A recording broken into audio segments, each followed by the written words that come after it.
अरे का हो साली लगवाला फागुन में जीजाजी से।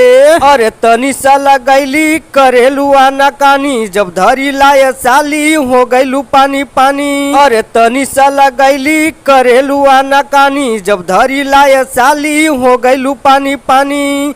आवा ए जीजाजी सुना जब रंगेला तू धके अकवार में गुदा गुदी होला गुदा गुदी होला जीजा सलवार में गुदा गुदी होला जीजा सलवार में।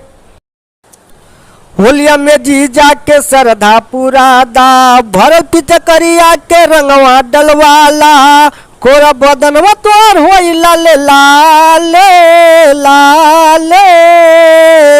ए जीजा जी सुनी हम बनिया वही जवाने हो जीजा कोरा हमर बदनवा लग जाई दागी लाले लाले जीजा माई ते घरवा लगी हमारा डांटे। जब रंगेला तू धके अकवार में गुदा गुदी होला जीजा सलवार में गुदा गुदी होला जीजा सलवार में।